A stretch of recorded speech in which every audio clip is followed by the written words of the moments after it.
Hola, somos el Departamento Ruido, Lumínica y Olores del Ministerio del Medio Ambiente y queremos invitarte a hablar sobre el ruido ambiental en una ciudad sostenible. En primer lugar, quisiera llevarte a hablar sobre la sostenibilidad y nuestras ciudades. En el escenario al cual nos enfrentamos actualmente, la sostenibilidad ambiental define cómo debemos estudiar y proteger los ecosistemas, la calidad del aire, la sostenibilidad de nuestros recursos, enfocándonos en los elementos que causan estrés en el medio ambiente, para garantizar así este desarrollo sostenible, por ejemplo en nuestras ciudades. Así, el ruido se conforma como uno de los estresores ambientales que más impacto causan sobre la calidad de vida de las personas, por la cantidad de fuentes de ruido que conviven con actividades cotidianas, como el descanso nocturno. Y además, su control presenta un desafío en pos de contar con ciudades más sostenibles. Debemos reconocer que el ruido es un contaminante y forma parte de nuestro entorno.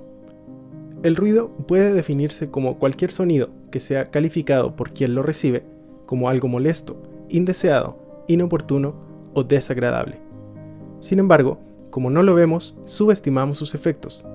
Nosotros lo llamamos el contaminante invisible. No obstante, es uno de los contaminantes más denunciados por la ciudadanía, de modo que es percibido por la población como una de las principales causas del deterioro de la calidad de vida en nuestras ciudades. Y si hablamos de ruido, tenemos que hablar de su procedencia, las fuentes de ruido. Un conductor tocando la bocina de su vehículo, una actividad de construcción, el paso de un bus de la locomoción colectiva, una fiesta donde un vecino, un avión sobrevolando el cielo, todo genera ruido. Las ciudades se han convertido en el epicentro del ruido ambiental por la cantidad de fuentes de ruido que existen. De esta forma, podemos establecer 4 grandes grupos de fuentes de ruido en una ciudad. En primer lugar, tenemos el tránsito vehicular. Numerosos estudios afirman que el tránsito vehicular es el responsable de más del 70% del ruido ambiental en una ciudad.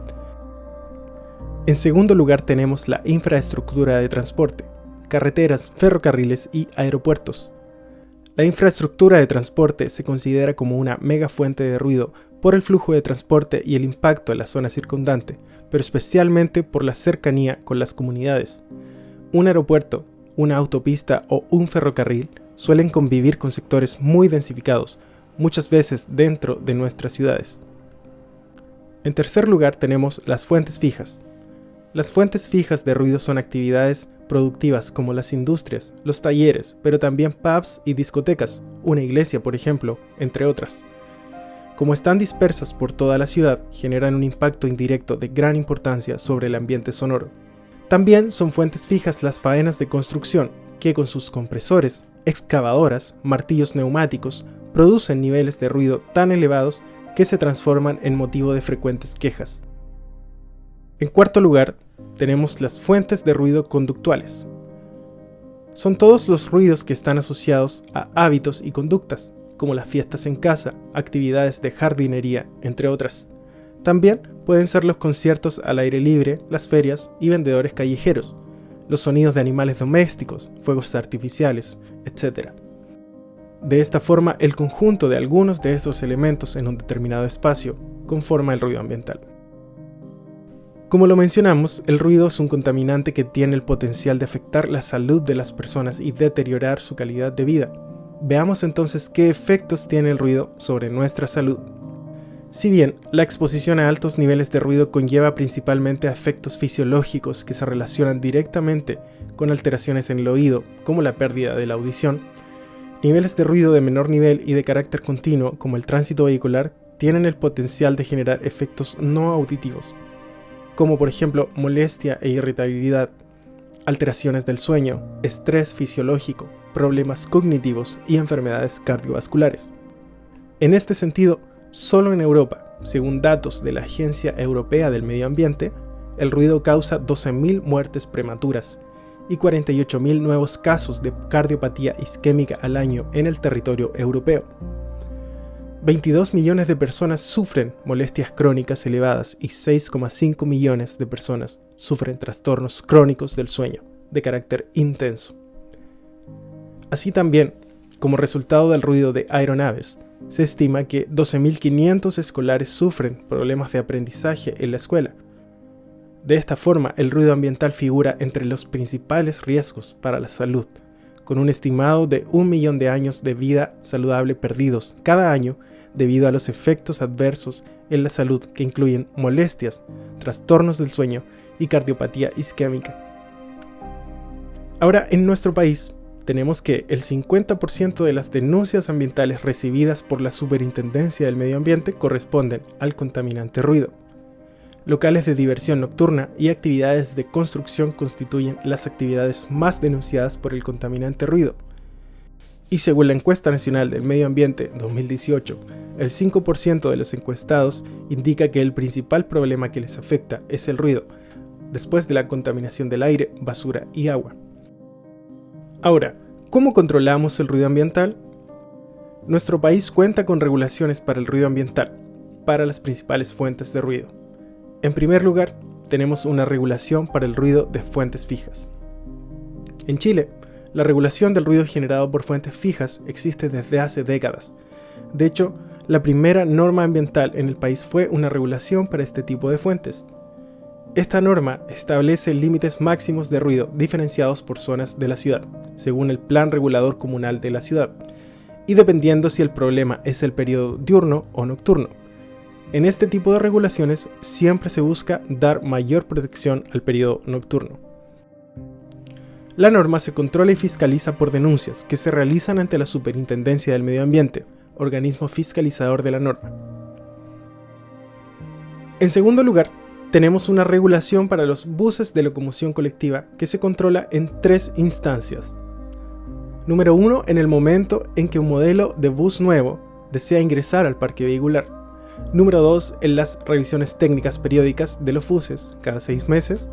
Y número 3, en la vía pública. Así, con esta norma nos estamos asegurando no tan solo que ingresen buses más silenciosos al parque vehicular, sino que debemos propender a que no se vuelvan ruidosos en su vida útil. En este sentido, estamos empeñados en promover la electromovilidad en el transporte público, porque un bus eléctrico emite casi un 75% menos de ruido que un bus normal diésel. En tercer lugar, tenemos la regulación para el ruido generado por vehículos livianos, medianos y motocicletas. Esta regulación es una norma de ingreso, la que se controla cuando un modelo nuevo de vehículos o motocicletas desean ingresar al parque vehicular nacional. Es decir, tal como la anterior, esperamos asegurarnos que los vehículos y motocicletas que ingresan al país tengan una certificación de la emisión de ruido. En cuarto lugar, tenemos otras regulaciones sectoriales que permiten realizar acciones para gestionar de mejor forma los niveles de ruido en nuestro entorno ambiental. En primer lugar, la ley de tránsito, por ejemplo, establece la prohibición del uso de la bocina y se permite solo en caso de inminente accidente. Además, establece el uso obligatorio del silenciador para el tubo de escape de vehículos. Por otro lado, en Chile, las conductas ruidosas y todos los ruidos generados a nivel local, como las fiestas en casas o la generación de música en la vía pública, están reguladas por ordenanzas municipales específicas sobre ruidos molestos o incorporadas en las de medio ambiente. Te recomendamos revisar en la página de tu municipio si tu comuna cuenta con una ordenanza de ruido. Finalmente, los nuevos proyectos como carreteras, ferrocarriles, aeropuertos, parques eólicos, entre otros, deben ingresar al Sistema de Evaluación de Impacto Ambiental, el CIA. En este sistema, los proyectos deben evaluar su impacto según normativa nacional. En caso de no existir normativa nacional, deben evaluarse con normativa de referencia internacional. Cuando un proyecto es aprobado, cuenta con una resolución de calificación ambiental, la cual se convierte en una regulación específica para dicho proyecto. Para esto, tenemos guías específicas sobre la evaluación del ruido y vibraciones, con un enfoque especial en aquellas fuentes que requieren un alcance técnico mayor, como los parques eólicos. Estas guías están disponibles en nuestra web, ruido.mma.gov.cl, y en la web del Servicio de Evaluación Ambiental, sea.gov.cl. Ahora, para diagnosticar la contaminación acústica de una ciudad, debemos ser capaces de generar antecedentes.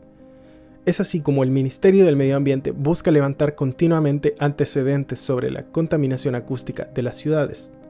En este sentido, Dos líneas clave para el levantamiento de antecedentes sobre la contaminación acústica son los mapas de ruido y el monitoreo de ruido ambiental. Por un lado, los mapas de ruido entregan un escenario de partida para la gestión del ruido ambiental. Es algo así como una radiografía para iniciar el diagnóstico. Podemos entender los mapas de ruido como una fotografía del territorio o de la ciudad a estudiar, en la que mediante un código de colores se definen los niveles de ruido a los que está sometido ese espacio, con el fin de conocer las zonas con mayores niveles de ruido y cuáles son aquellas que hay que preservar para no deteriorar su estado. Por otro lado, la red de monitoreo de ruido es un sistema de medición en puntos estratégicos de una ciudad, conformada por estaciones de medición de ruido que entregan los niveles de ruido del entorno sonoro al cual se enfrentan. Podemos decir que una red de monitoreo se conforma como el sentido de la audición de una ciudad, a través de la cual ésta puede escuchar y tomar decisiones para evitar la exposición a altos niveles de ruido. Hemos identificado, a partir de los mapas de ruido, que en relación a los estándares OCDE, que establecen que para el periodo diurno los niveles de ruido aceptables se encuentran bajo los 65 decibeles y para el periodo nocturno bajo los 55 decibeles, 2 millones de personas correspondientes a la población urbana del Gran Santiago se encuentran potencialmente expuestas a niveles inaceptables durante el día, y 1.400.000 personas están potencialmente expuestas a niveles inaceptables durante la noche. En relación a lo anterior, un 3,7% de las enfermedades isquémicas del corazón, que es el tipo más común de enfermedad cardíaca, son atribuibles a la exposición a elevados niveles de ruido, generados por el flujo vehicular. Así también, el porcentaje de personas con alta perturbación del sueño en el Gran Santiago corresponde a un 6% del total de la población, lo que equivale aproximadamente a 400.000 personas. De igual forma, nuestra red de monitoreo refleja la información en tiempo real sobre los niveles de ruido en puntos estratégicos del Gran Santiago. La red de monitoreo de ruido, por el momento, está compuesta por 14 puntos de medición, 10 en la región metropolitana, 2 en la región de Valparaíso y 2 en la región del Biobío. Los datos que se presentan en nuestra página web corresponden a un nivel equivalente hora, que es un promedio de medición durante una hora en específico. Así también tenemos resultados sobre los niveles equivalentes día y noche, que corresponden al promedio entre las 7 am y las 11 pm para el día, y entre las 11 pm y las 7 am para la noche. En este contexto, podemos hacernos la siguiente pregunta: ¿qué ha pasado con el ruido en situación de pandemia? Si bien actualmente los niveles de ruido son más bajos de lo normal producto de la situación sanitaria, el ruido está regresando a medida que la normalidad retorna. De acuerdo a las mediciones realizadas específicamente en la estación ubicada en la Alameda, se ha detectado una reducción del 75% en los niveles de ruido durante la noche en comparación a un escenario de normalidad, lo que es atribuible al toque de queda vigente. Durante el día, en etapa de cuarentena y en el mismo punto, la baja de ruido fue de 35% comparado a un periodo normal. Las diferencias anteriores se reflejan en los niveles equivalentes registrados durante un ciclo diario completo para cada hora, en situación de normalidad, considerando el año 2019, y en estado de confinamiento. Toda esta información y mucha más se encuentra en nuestra página web ruido.mma.gov.cl. En vista de estos antecedentes, debemos tener en cuenta que la exposición a altos niveles de ruido está actualmente afectando nuestra salud. Hoy tenemos ciudades enfermas por ruido, que requieren continuar con los diagnósticos para que así todos tomemos conciencia del problema y hagamos todo lo posible por propender a ciudades sostenibles con menores niveles de ruido ambiental. Todos somos parte de la solución. Tomando conciencia sobre el ruido y sus efectos negativos, podemos promover buenas conductas, más silenciosas. Evita tocar la bocina, es innecesario hacerlo por cualquier cosa. Evita realizar trabajos en horario de descanso. Cuida tu descanso y el de tus vecinos. Sé consciente del volumen de la música. Evita generar altos niveles de ruido con tu música, ya sea que hagas una fiesta o toques algún instrumento. Entre otras acciones cotidianas que podrán fomentar un desarrollo sostenible de nuestras ciudades, eliminando este estresor ambiental de nuestro entorno. No te expongas y no expongas a los demás a altos niveles de ruido. Cuida tu salud y la de tus vecinos. Si necesitas información sobre dónde denunciar o quieres profundizar en algunos de los puntos que hemos visto en esta presentación, te invitamos a visitar nuestra página web ruido.mma.gov.cl y así resolver tus dudas. Departamento Ruido, Lumínica y Olores del Ministerio del Medio Ambiente. Muchas gracias.